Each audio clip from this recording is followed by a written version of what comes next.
All right, well, Yeah. let's do this. All right, so I am here today with my guest, Rene Rodriguez. He is a best-selling author, coach, keynote speaker. He has coached some of the top CEOs in the country. He's a two-time TEDx speaker. He developed the Amplifii formula and has changed lives, helping salespeople globally. He's tapping into neuroscience to help you become a more powerful influencer. He just released this book here, which is Amplify Your Influence. And I just got to say, you're probably one of the most exciting guests that I've had, not to take anything away from anyone else, but I've been really looking forward to you and I jumping on this, Renee. So thank you so much for being here today. Wow, I'm honored. Thank you, Chris. I appreciate it. You're Absolutely, man. So I'll tell you a quick funny story about how I ended up, to DM you. And I got to say, you were extremely gracious because I just DM'd you one day and said, "Hey, I'm hearing so much about you, and I think it's time we finally meet." And you answered almost immediately, and we're like, "Hey, yeah, let's hook up." And we started talking about the podcast, and you agreed to do it, and here we are. So I'm excited about it. But the funny thing is that you had this bit of a Gary V effect, and what I mean by that is I didn't know who you were, and all of a sudden you were in my feed almost every day, and it happened right around the time that COVID happened. And the reason I also say the Gary V effect, because like Gary, something that he said, and I don't remember what it was that you said or how you said it, triggered me a little bit. And I was like, I don't know if I like this dude. Like something about the way that he like, same with Gary, it's like he just something rubbed me the wrong way. And everybody was just like, Renee this, Renee that. And so I started, so Alec was a good example. Alec Hansen, Stacy Chevalier, Brian Covey, like all of them were just singing your praise. And you were doing an event that I couldn't go to because I was at like a NAREP event and you were doing it at the same time. And so they were all going and I was like the only one not going. So I felt really bad about this because I felt like I missed a big opportunity to get to know who you were. So I asked Alec, I said, what is the deal with this dude? Like everybody's talking about him. I've never heard of him. He just came out of nowhere. And then so he kind of broke it down for me on why what you were doing was resonating. And it had a lot to do with how people can introduce themselves and influence their audience and the people that they're trying to get attention from in a very different way. And you're tapping into this psychology of how our brain works. And I thought that this was a really good, opportunity for me to learn from you. And so this is cool because I get to do this live, right? I get to interview you on a podcast and I get an opportunity to get to know you and learn from you as we go through this interview. So you have no idea how much I appreciate you being this gracious to come on with me. well, the honor's mine. I want to know what I did to trigger you. That's actually fun. Well, What did I'll I tell say? you, I was thinking about it and I was like, I don't know if I should tell him this, but Oh, you should I'll totally tell tell you, me. this is good. So I don't know what it was, but it was right when COVID happened and there was so much uncertainty. And by the way, Renee, I could even be getting you confused with somebody else, but I think like immediately you started popping into my LinkedIn feed. And I remember you saying something like, I'm going to keep going. I'm like, I'm not going to let this stop me. I'm going to get out there and I'm going to do it. And I was like, I don't think this dude knows how bad this could be. Right. And of course I don't even know. And Yeah. then, but when I think it flipped for me was when we all accepted that we truly were on a lockdown.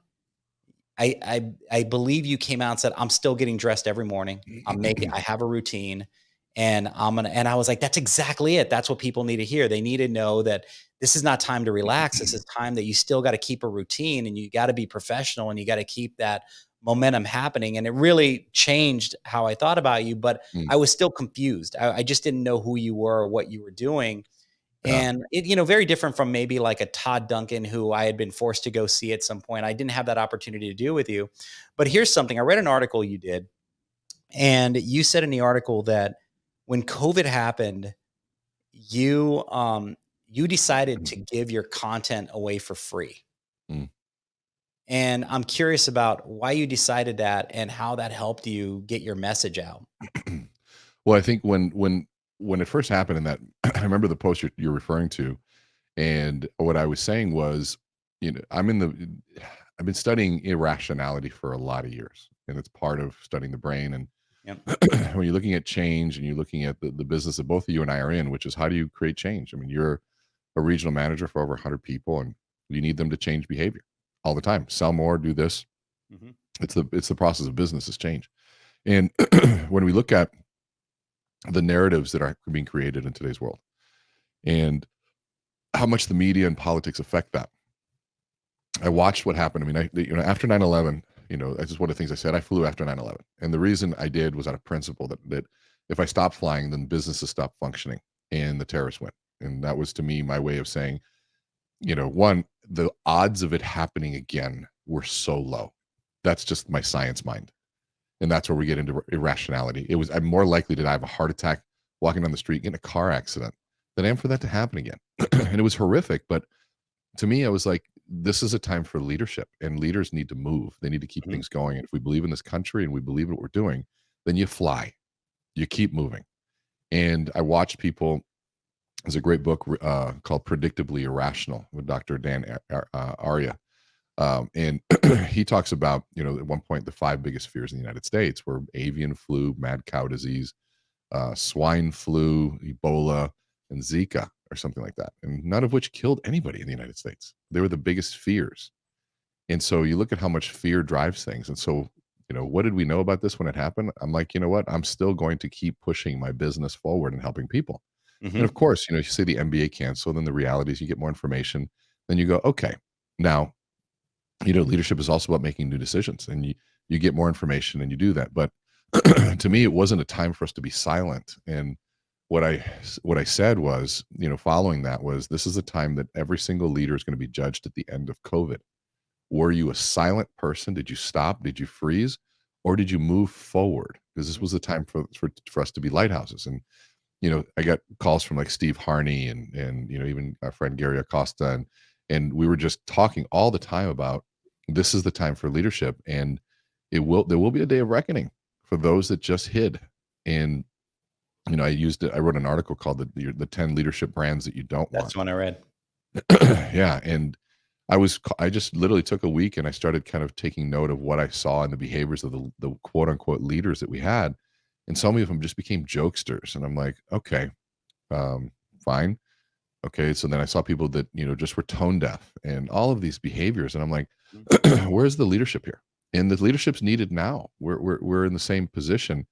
And I'm, I'm somebody that will hold somebody accountable for the position they're in and what their values, they claim their values are during difficult times. Because anybody can lead when it's easy. Mhm. But who are you when it's hard, when it's difficult and customers aren't buying?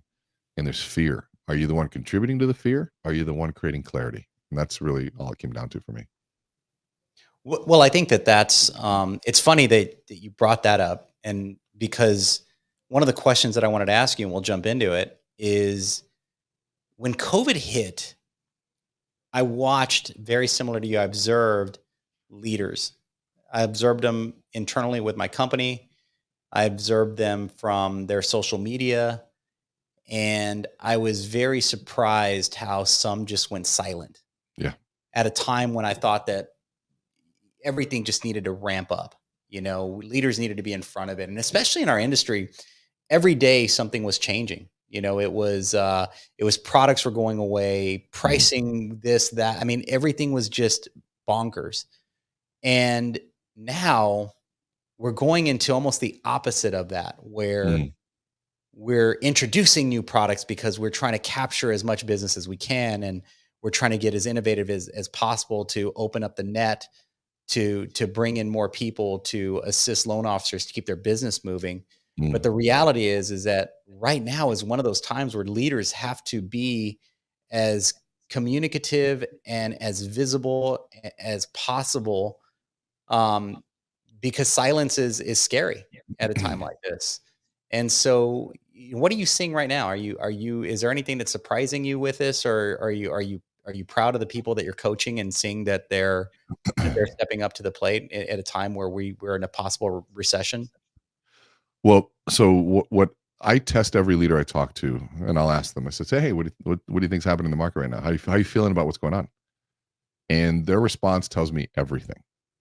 You most of the time you get, "Oh God, we're just trying to keep your head above water. It's just a tough time. And I'm like, okay, they've already set the narrative and for their team because they're watched, they're listened to, and they're setting narratives with the tone of voice. And every once in a while, I get a leader that goes, says, "Well, what do you think of the marketplace?" Love it. Best thing that could have happened to us right now. We needed to get some things right. And you know what? Bring on 10%. We're still going to be selling homes. There's still value in this process. We have to just go back. This is actually normalizing. We've just been in la la land for the last 3 years. So let's go back to normal. Let's start selling. And I'm like, there's my leader. Right. And it's because the reality is you cannot change the interest rate in the market and all those things. We can't change that. And people ask me, what do I think? And I said, well, okay, let's pretend it rained on. We're in a room and it rained. Who did it rain on? Equally, both of us. So it's equally adverse. But what if you brought a raincoat and you'd be like, Rene, I've been in this business 20 years and this is the cycle. And so I've got a raincoat. I'm like, well, I didn't know about a raincoat. This sucks. How am I supposed to do anything? I can't see. I can't get my eyes. And, I'm shivering and you've got an umbrella too. I'm probably going to gravitate towards you, right? Because you were prepared. And the same is true if, another analogy would be we're in a room and the lights go out and all of a sudden the lights go out and now none of us can see. But if somebody, had a flashlight, all of a sudden now we'd go towards the light. It's just natural human behavior. And so the reality is there's always challenges. There's always opportunities. And I've been challenging leaders. I said, are you the light or are you the one just sitting there going, well, this is dark and I know it's hard, guys. I know we just got to figure this out. And there's some companies, and I'd say yours is one of them for sure. Look at the leadership that you have. You're still doing podcasts. Brian's doing them. Stacy's doubling down. Alex is pushing forward. I mean, that's all our conversations have been. That's one of the things I admire most about you guys is that I've never seen so many leaders pushing forward. And that's when you guys started. Like you guys did the same thing I did. It was like, pandemic happened. All right, let's figure out this studio thing. I mean, Brian Covey and I were in our first podcast. We could barely see each other because the internet connection was so bad and we had our webcams and now we look like we're on ESPN. But the reality about that is, these companies, the sort of the story I give them is, that if you're using that as an example, and I tell people, bring a flashlight and put it on the desk of a realtor you're working with and use the analogy of the lights going out and then click it on. I said, but the good news is I've got flashlights. I go, I can see opportunities that other people can't. I said, so if you get nervous, you call me and I'm going to show you where all the opportunities are right now. Yes. But my favorite analogy of all is that, do you believe we've been in a race for the last 2 to 3 years? Yes. Yes. So we've been running. I look to my right, I see competitors. Left, I see competitors ahead of me, a few of them, behind me, a few of them. Well, they stopped running. What kind of race would you rather be in? One where everyone's running fast or one where your competitor stopped running? Yeah. So now is the time to run. And that's where you gain ground, take market share. But the psychology of it, it's no different than you walk in and, there's a group full of people and 2 or 3 people just start running out of no reason. There's something group think takes over and you start running thinking there must be something wrong. So I better run too and figure it out later. Right. I see running, but I run. So defend myself first. So people that stopped running, you're in a group, everybody stopped running. We're like, hold on a second. What? I should stop running too. No, fight the urge, double down on marketing, communicate more. And that goes back to why we gave our content for free. Right now, we lost 100 events when the pandemic hit and the NBA canceled. So I called my crew. I said, we're going to give out more content. And they're like, what are we going to charge? I said, nothing. And they said, why? I said, well, if you see somebody drowning and you have a life vest, is that the time to monetize or do you just throw it out there and help them? I go, we understand stress. This is what we've been training for the last 27 years. So we're going to give more than ever. And I did 320 events over the pandemic and, logically and maybe theoretically, I knew that would be a positive thing to do for the business, but I didn't realize just how much momentum it would create. I'm actually really mad at myself for not knowing that you were giving it away for free and not asking you to do this for my teams. Like I would see you and I'm like, man, what are these guys paying for this guy? Like he's good. They're paying up. I had no idea until I read this article, post pandemic, then, as much as we are post pandemic, but I read it and it really moved me to think, Rene, that, this is something you did. Did that hurt or help your business overall, like in the long run? 100% helped. I mean, one, when I was talking about giving it away for free, we did a thing called the Lighthouse series. And so I took some of our best content, put it on video, and put it out for people to share. We did seven or eight series, Mhm. in-depth long form content, understanding the neuroscience of corona behavior, to sales training. Now it's how do we get back to selling, and a very simple sales process. Like I followed through, and then the first one was understanding what's going to happen emotionally. So emotionally, what's happening? What's the neuroscience of this irrational behavior? Now let's get back to selling, and then a bunch of other sort of follow-up videos, and then you know trying to figure out webinars. I didn't have a studio back then, and so anybody that wanted to do something virtual, I'm in, because I needed to figure out how do I learn this. And Yes. then after 320, then we were getting busy, and we're like, okay, well, somebody had a budget, and we paid $18,000 to do a webinar. I'm like, wait a minute, okay, hold on a second. And then the second half, we made more money the second half of the year we did the previous year. Wow. And Amazing. yeah, it was wild, but it was different kind of business, and it was very different. But I think it's still, I mean, it serves us well. I'm sitting in, this is the newest studio that we have I here. love There's it. 5 different camera angles in here, all controlled, and I no love it. production needed. Yeah. So you when you think about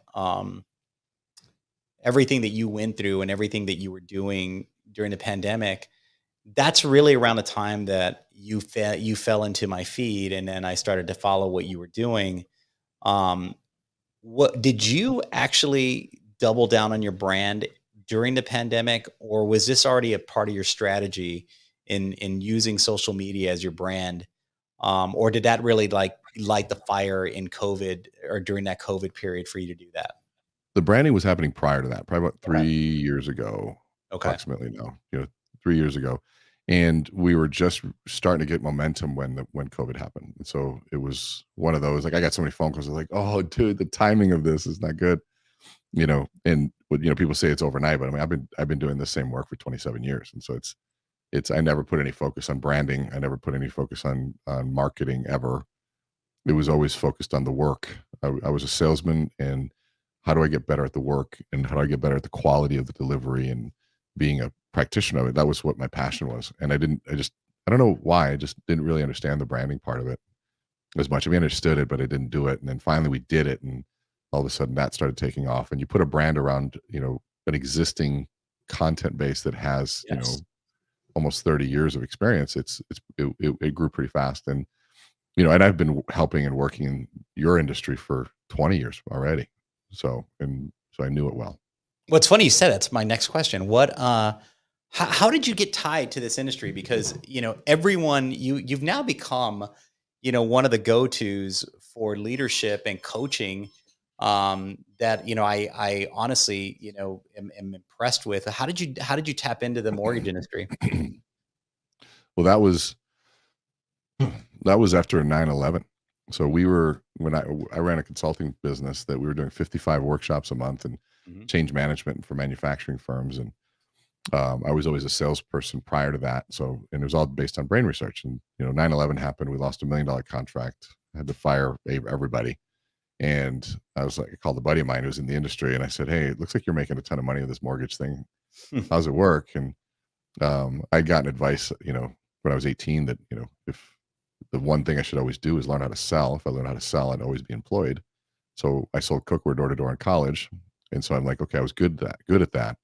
And here I lost almost the entire business, and I needed to build some revenue for my family. And so I called my buddy, and I'm like, "How's this work?" And he's like, "Dude, come in, I'll show you." And I'm like, "Show me the sales order." And he's like, "Oh, what do you mean sales order?" I'm like, "Well, what's the thing I got to fill out to make a sale?" He's like, "What?" He hands me this document. I'm like, "It's 1,003 pages."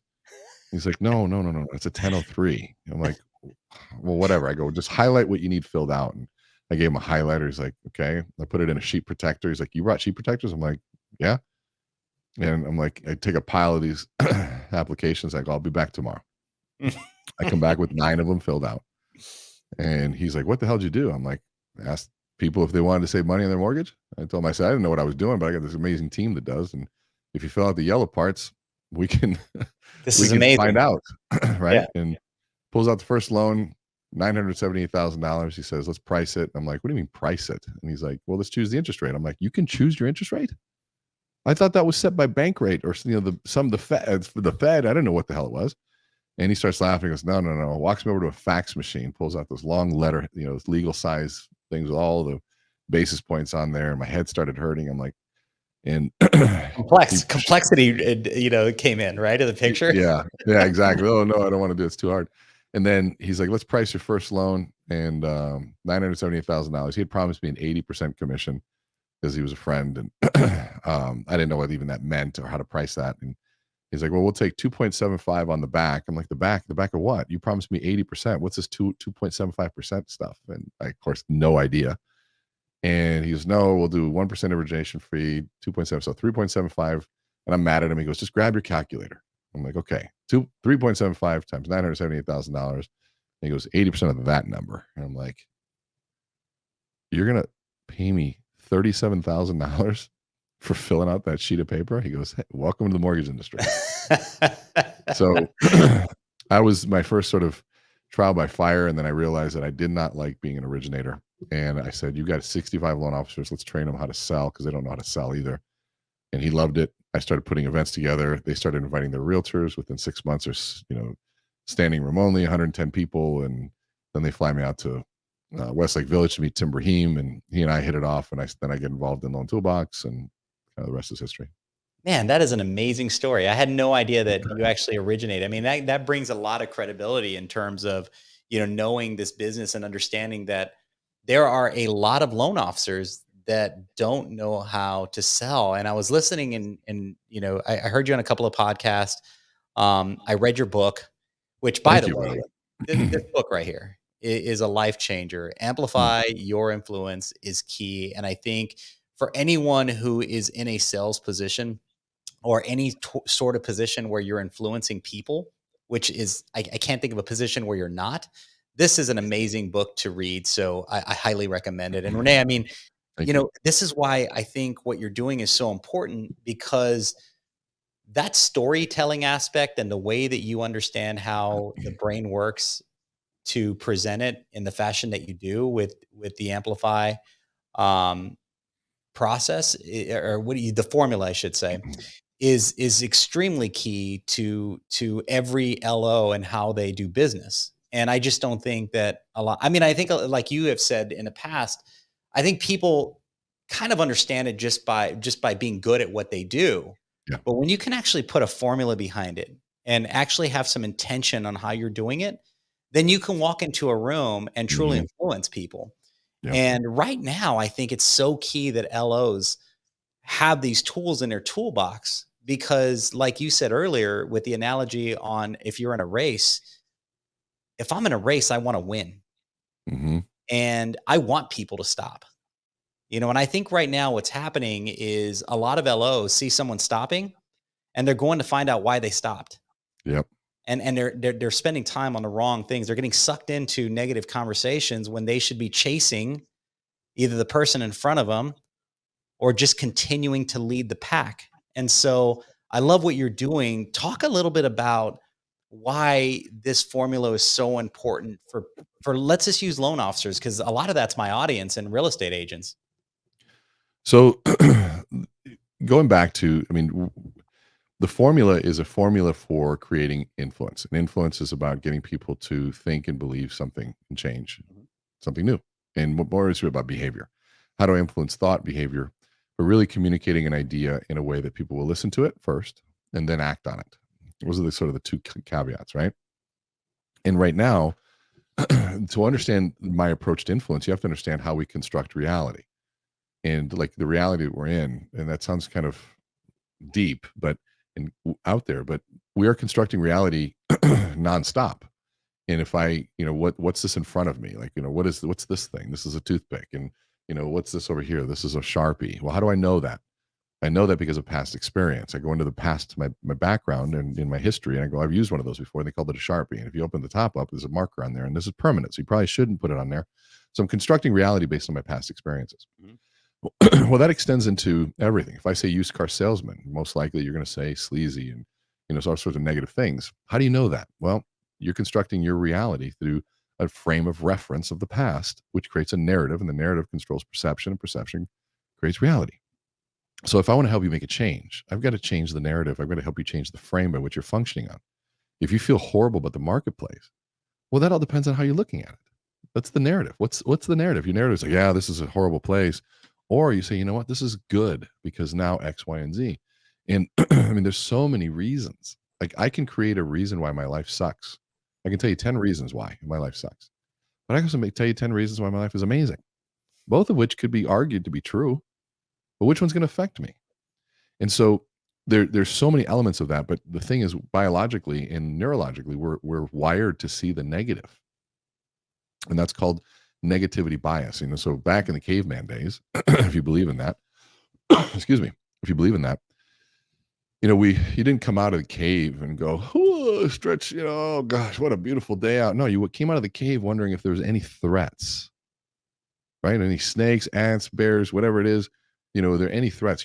Because if you do that, you're protected and you're watching out, so you survive longer. And so that negativity bias still exists. And so somebody uses that any negative information, we just go right towards it. See, people stop running, we stop running. They start running, we start running. Mm-hmm. And it's this sort of group process. And so you got to be one, smarter than that. One, educate yourself, build self-awareness. Hey, difficult times. Okay, so right now they overturned Roe v. Wade. Whatever your beliefs are on that. What else is happening during this time? How are we going to talk about it? Let's look at all the conversations that happen on social media and how unproductive they are. Mm-hmm.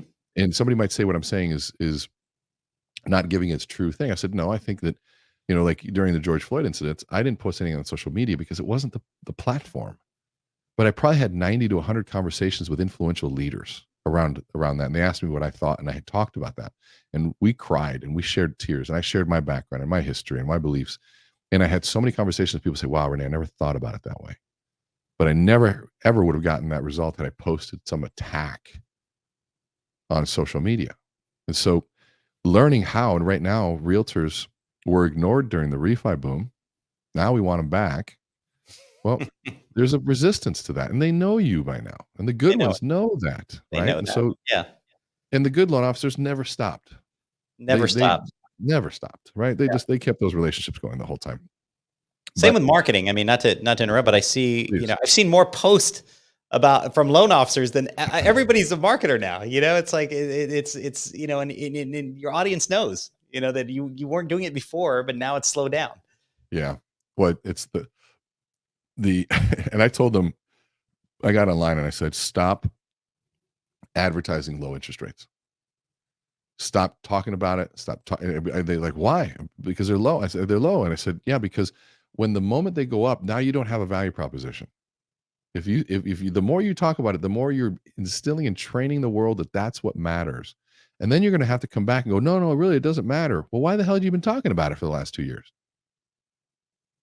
You should be talking about how we're going to build wealth and no matter the market. Because that's all it leads to. It's not about a rate. It's about how can, if the rate's twice and I can still make $1 million, let's do it.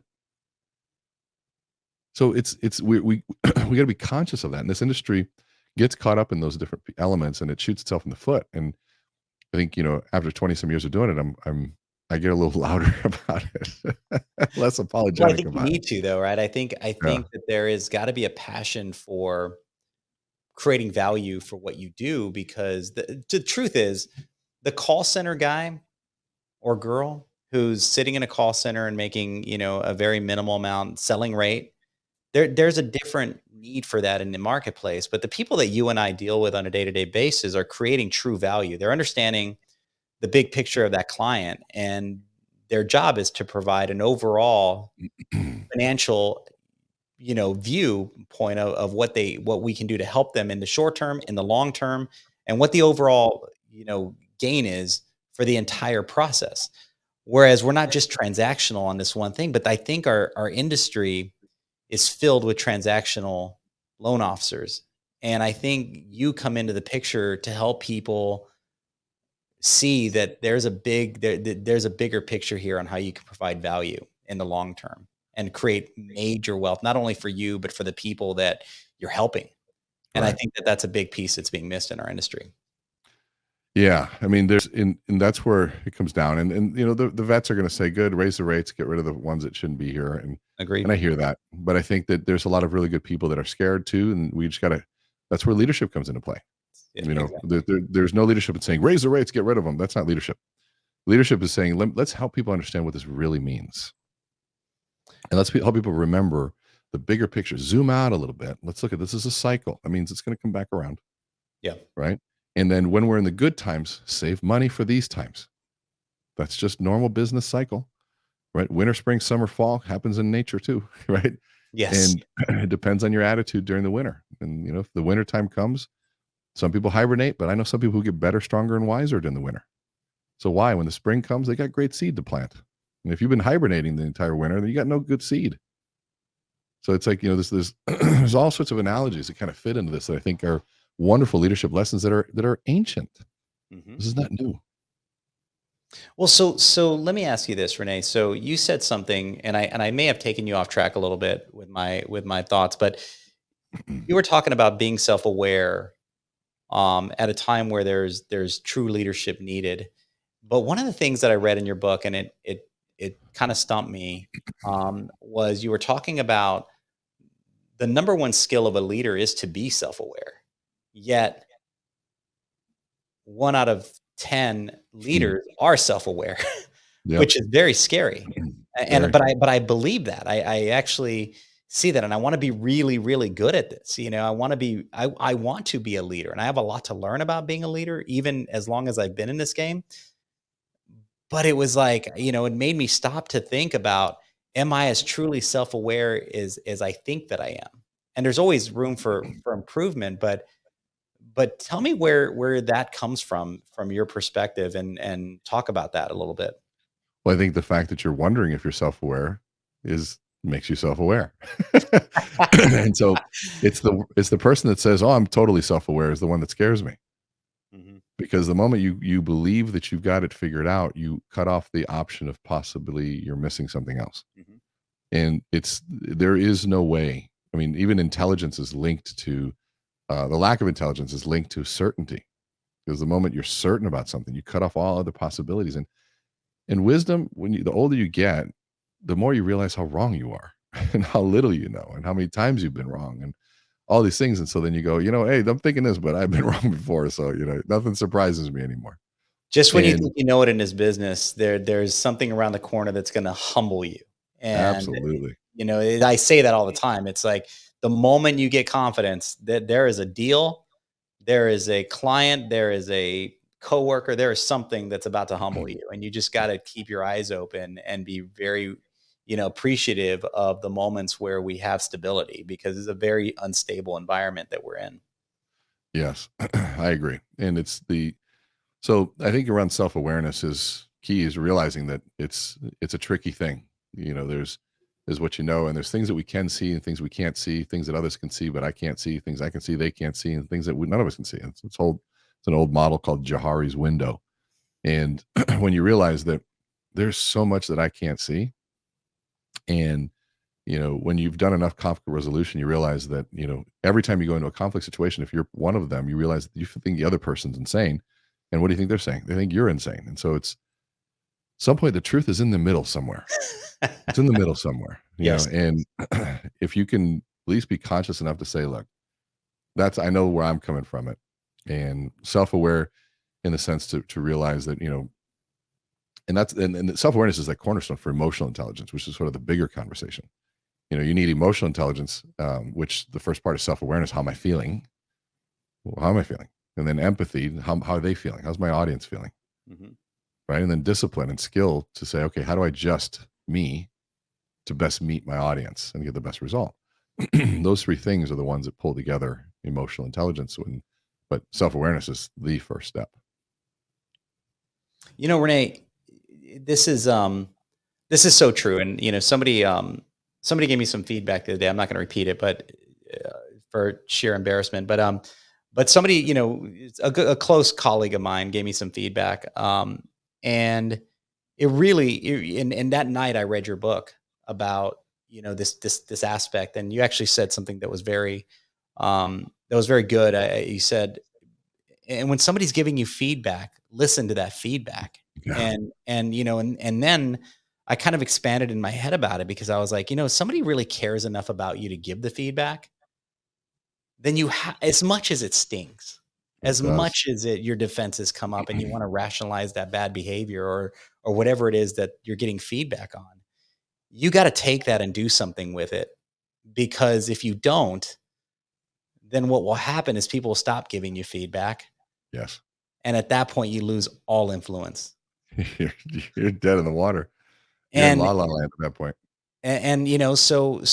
but this is where I think, this is why I think your book is so important because, a lot of times, even as we go through our day to day, and my job in a lot of ways is I'm in a growth process. So my job is to go out and meet and help loan officers. That's my ultimate goal is how can I help you grow your business? What is in your way and how do I remove it and how do I help you?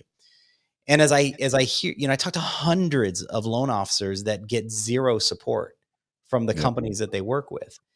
And and I always tell them like because I'm not a lot of times once I get to know them, I just like them, right? I like people. I want to help you, and it's not whether you come in and work here at the end of the day. It's really do we have a connection and are we building relationships? And so a lot of times I tell them you got to give your boss a chance. Like Yeah. set up time, voice your concerns, and then see what happens. And I actually when I read your book about when I read that point about there is 1 in 10 that are actually self-aware. It's alarming to think that a lot of them will do nothing with that information, and I think that's the risk we run in this business, but I think those that are actually doing something with it and are self-aware are gonna win in the long run. Yeah. And, I think that that's where it really resonates with me on that aspect of, being self-aware. Um, the second thing or the next phase is really about the Amplify formula. And without giving it away, do you mind talking about that formula and why it's important and where, and not to expand too deep, but where you think loan officers need to be using that today in this business? You gave a really good example in the book about, how they quote rate, but I would love to hear in like as we go into this cycle and this season of business, how is that important more than ever? Well, I have no problem giving it away. We can the formula. It's the understanding the depth of it and the different applications where the value comes in. Mhm, But the formula comes into understanding, and I call it a formula because it's a sequence. There's an order to it, mhm. and the order is based on how the brain processes information. Because if I got to influence you to think differently, I've got to. It's like a video game. Like I've got so there's all these defense mechanisms inside and realities that you live under, and belief systems. And belief systems are formulate reality. And if I'm trying to change that, that's not an easy shift. It's like it's not easy. It's a very complex process that's going on there. But there are different things that you can do that bypass that immediately. The defense mechanisms. And one of them is story. Just by the very nature of how story works. We look at and we understand life through stories and narratives. And when we can tell a story, we enter people's minds and they allow us in if it's a good story. And once we're in, it's like a Trojan horse. We can implant any sort of narrative and thought process we want. And that's the closest thing to the Jedi mind trick that everybody always asks about. And but we're all doing it. And the best leaders understand story. And in today, you're to understand the formula, you have to understand the narrative that your clients and realtors are functioning under. And not everyone functions the same, but most clients are going to function under the rate is most important. That is a narrative. It's not a true one. And they also don't understand it. And so people will say, well, Rene, how do you answer the rate question? They say, what's your rate? And my response is always the same. I said, I'm sorry, are you looking for a quoted rate or a locked rate? And immediately by asking a question, I'm now leading the conversation. And I already know they don't know the difference. And then I'll probably interrupt. They're like, well, hey, I'm assuming you want to be able to calculate your payment with the rate. Is that correct? And I do it with a bright voice. And like, is that correct? Because, I'm like, yeah. I said, okay, so what you're looking for, or I might even say, are you familiar with the difference? And they're like, no. I said, well, quoted rate is something I can say right now. Anything. In fact, anybody you call can quote you a rate. Mhm. Unfortunately, you can't calculate a payment on quoted rate. You only do that on a locked rate because locked rate is what can't change. And quoted rates can change hourly sometimes. So I'm assuming you want to be able to calculate payment. Is that correct? They said, yes. I said, so we're going to have to get you a locked rate. No problem. We can do that. But we have to do a few things to get there. And so you mind if I ask you a few questions? And so now at that point, we do that. Now, the scary part about a quoted rate is that they'll use a quoted rate. That's what we call a bait and switch. So they use a quoted rate, quote as low as they can, in hopes they get you in time, and then roll the dice, and hopefully that quoted rate will end up in the same place. It's not how I like to Bad do thing to do business. right now. Not smart. Yeah, not how I like to do business. And I'm assuming that you want to believe what I tell you. Is that correct? And they're going to say yes. And I said, I'm going to make another assumption. I'm going to assume that your situation is not like everyone else's. Is that also correct? They're like, absolutely. I said, great. Because I don't want to treat you like that. Because for me to quote a rate, I would have to assume a lot of different things. And it's not how I like to do business. And so I appreciate you honoring that. And so now all of a sudden there's no conversation about rate anymore. They've been educated on the realities of what rate is, and we're getting into a bigger conversation, and I might even get into the, like another example was we did this literally, this is fresh and brand new because I came up with it yesterday. Somebody had said, how do you overcome somebody saying the rate is too high? And I said, well, I don't know how to answer that question, quite frankly. I said, this is, I'm in script already. They said the rate's too high. I said, I'm not quite sure how to respond to that. Let me ask you a question. And I'll do this with you, Chris. Can you think of a memory you had in your home, maybe with your family, something that was this fond memory, a really important one? Can you ever think of one? Yeah. Tell me about it. What happened? It was like 1994, no, 92. And it was Christmas, and it was, I had two brothers who were older than me. I was the youngest, and one of them had come back from being at war, essentially, in Panama, I believe.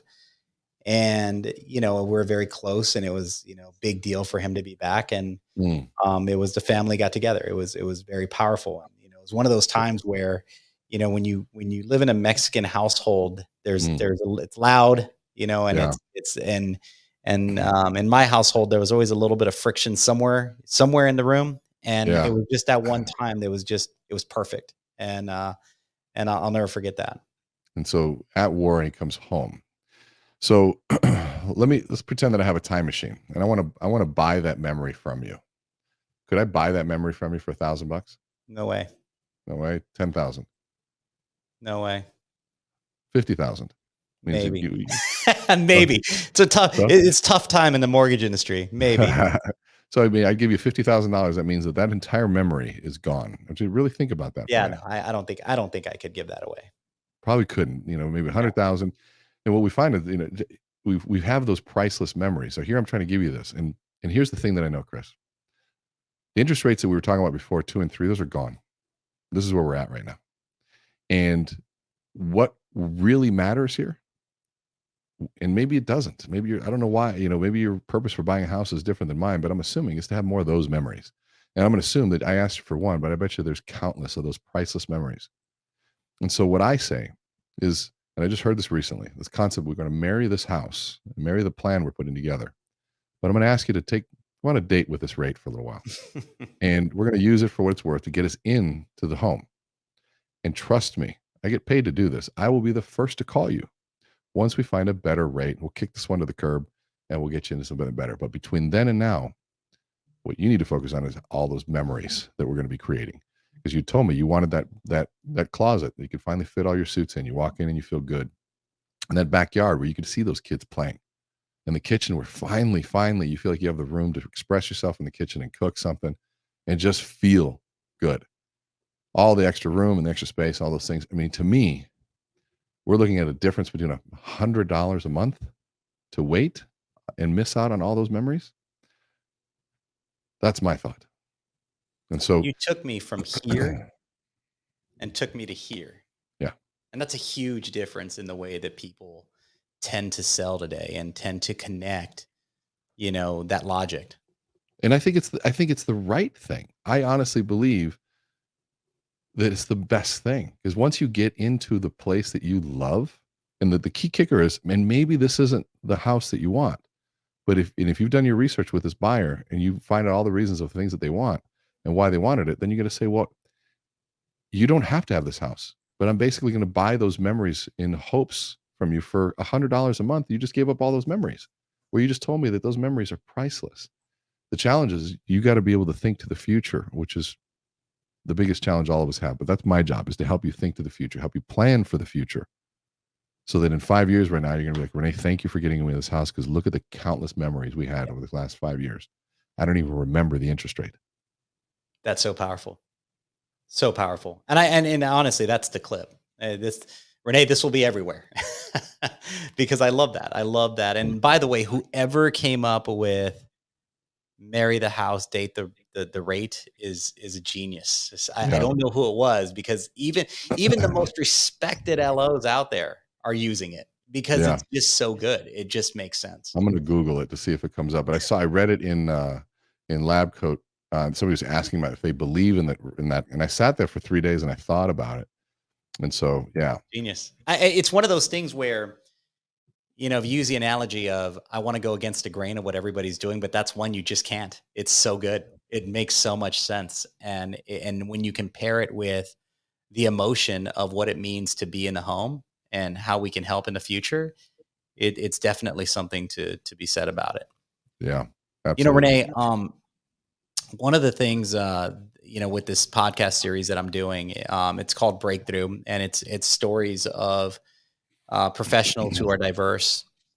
And, you know, it took me a long time to really think about who I was as an individual, and then insert diversity into that. It's never, in my opinion, held me back. It's never, but as I think back to certain times in my career, once I kind of opened my eyes to it, I started to realize that there were subtleties that happened that I don't think were on purpose, but I think people just didn't realize what they were saying or what they were doing, and the actions that they were taking that might have been there because of my diversity, and because that, of the way that I look or the way that I talk or whatever.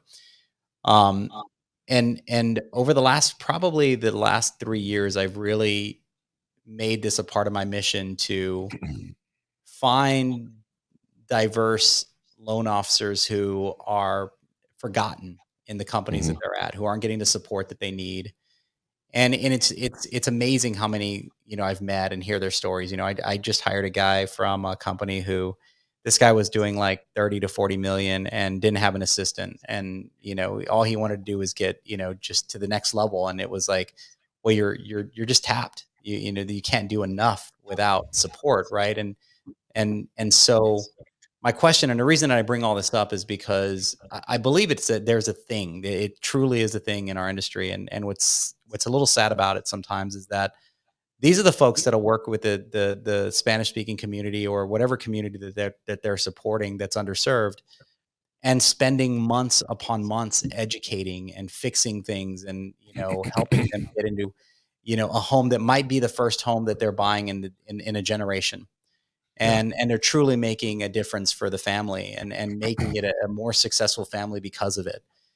And the other thing that I noticed, or when I started to see your stuff, is that you're Rodriguez, man. You're Latino. And so, and I see you're from Cuba, and you have a backstory, and it's a very amazing story about your grandfather and how that all came to be. Um, and I'm curious, have you ever felt or noticed that you were in a situation that you had to dig yourself out of because of that? Or have you just never noticed any change, or any sort of type of, how people react to you, or treat you because of your ethnicity? It what's interesting is, do I know that I'm Hispanic, Latino? Did I feel it growing up? Absolutely. Yeah. I loved it though. There was but There's there's something that, something too in my yeah. nature of not there's any victim in me, and so it's one of those that I kind of always identified with being a fighter and an underdog in things, and that served me well, and it's also not served me well in certain cases, because it always seems to be sort of a battle, right? And in a different kind of battle. I'm not talking about battles where I'm fighting people. I mean, I did that as a kid too much, but but to me, my whole take on it is, and I had this conversation with a brother this weekend, Gene, who if he's watching this, hope he's watching. We had a great conversation, and what I believe, we're in a world of diversity, inclusion, equity, and all of those different pieces. And I've been asked to be part of it. I've been part of the diversity conversation for years, 27, 28, 30 years. And my position in it now is different.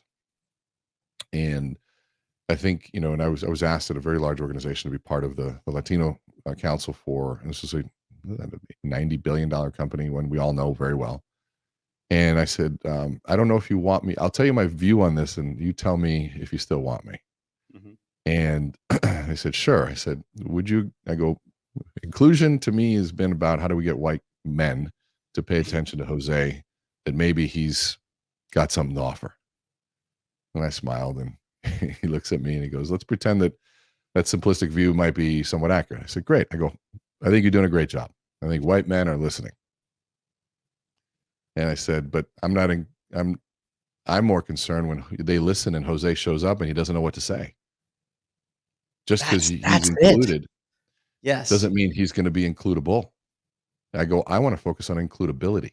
I want to help I've never been able to articulate it that way. It's how do you help the forgotten get the confidence to be noticed? And that's undeniably valuable. Man, that's what I want to create. So when Jose shows up, yeah, I want when Jose shows up that you go, holy shit, like where was this guy? And they forget that his name is Jose. They forget that he's a woman. They forget that he's gay. They forget all of these things because they see undeniable value. Mm-hmm.